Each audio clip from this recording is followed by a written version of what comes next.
Russian propaganda has once again embarrassed itself on live television. On Channel 1, considered the Kremlin's main mouthpiece, a presenter accidentally referred to Kherson as a Ukrainian city while reporting on Hollywood actress Angelina Jolie's visit. This episode was noted by Ukrainian journalist Denis Kazansky, who pointed out that even Russian federal channels are already beginning to write out occupied cities from the Russian Federation.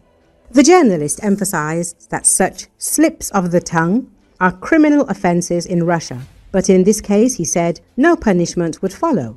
This propagandist won't face any consequences. She won't even be fired. Only unfortunate teenagers get jailed, but people like this one can get away with anything, he added. According to Kazansky, the incident is revealing. Even the hosts of federal television channels, who have been serving Kremlin propaganda for years, instinctively acknowledge the reality. Kherson is a Ukrainian city. Despite Moscow's best efforts, even the propagandists subconsciously understand that the annexation attempt has failed. Since the liberation of Kherson in 2022, Ukrainian forces have maintained control of the city despite constant shelling by Russian forces. The capital of the Kherson region has become impregnable to Russian forces, primarily due to a significant natural obstacle, the Dnieper River. Recall, in the Kherson region, Russian forces are primarily attempting to move closer to Ukrainian positions from the direction of occupied Oleshki. Colonel Alexander Zavtonov, spokesperson for the 30th Marine Corps of the Ukrainian Navy, said this in a comment to Ukrinform. As for the situation in our sector of defense, the enemy mainly tries to approach our positions from the occupied Oleshki area. Usually, they operate in small groups of 2 or 3.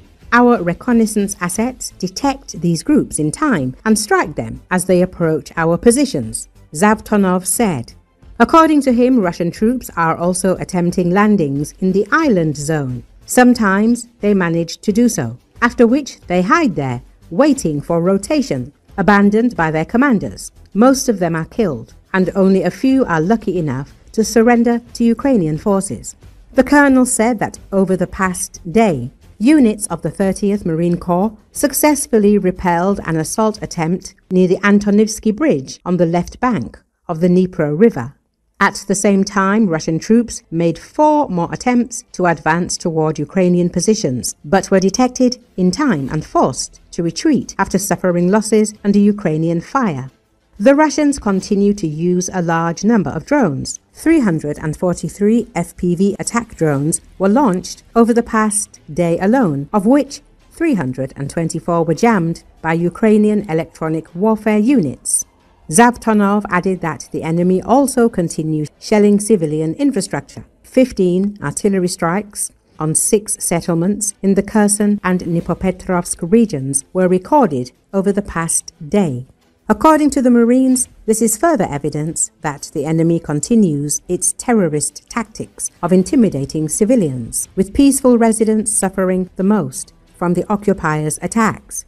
Thanks to the coordinated work of the 30th Marine Corps units, Ukrainian forces continue to control enemy movement and logistics routes, preventing the enemy from operating freely along the left bank coastal zone of the Dnipro. We continue to focus on striking the logistics of Russian forces, their personnel, and fire assets, the spokesperson said.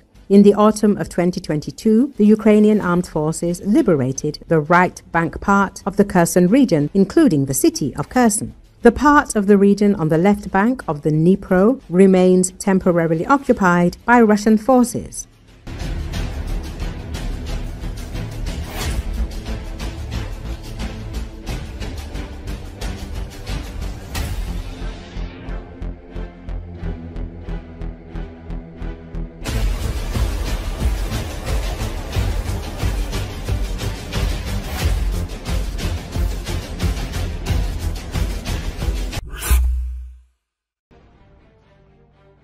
The UK is considering direct military involvement in Russia's war against Ukraine. The unveiled plans call for the use of the full range of military capabilities, The Guardian reports. Military sources have said the British Army will enter the war or participate in peacekeeping operations in post-war Ukraine alongside its allies. The publication's article states, according to The Guardian, citing military sources, the operation could be carried out as part of a coalition of the willing. If these plans are implemented, various branches of the armed forces would be involved, from fighter aircraft to infantry units. UK Under-Secretary of State for Defence Luke Pollard confirmed the country's readiness to ensure the security of NATO's eastern flank. He also emphasised, our mission as a country is to support our NATO allies. British officials have previously repeatedly stated the need to strengthen support for Ukraine.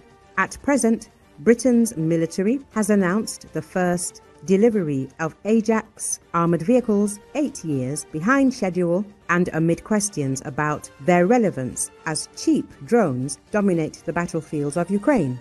The junior Defence Minister Luke Pollard said the first 50 vehicles, costing nearly £10 million each, were ready to deploy on NATO's eastern flank, though he acknowledged the problems of the past when delivery deadlines of 2017, 2020 and 2021 were all missed. There are a lot of lessons we can learn, Pollard said at an Ajax manufacturing site in Merthyr Tydfil, South Wales. The Ajax took many years to contract, and we need to cut that hugely to only a few months, he added. Though some acknowledged Ajax's reconnaissance functions could be replaced by drones. Lieutenant Colonel Andrew Rawlinson, an Ajax vehicle commander, said the cheaper technology had its own limitations. We haven't got to think. The second it's windy, we can't put our drones up, he said, and emphasized that with many cheap drones, the battery life is about 30 minutes to an hour. The British Army would enter a war or engage in peacekeeping in post-war Ukraine or elsewhere with allies and use a full range of military capabilities from fighter jets to infantry. Military sources added, building new armoured reconnaissance vehicles is deemed to be part of maintaining an overall UK military capability, while also employing 4,100 people in the UK.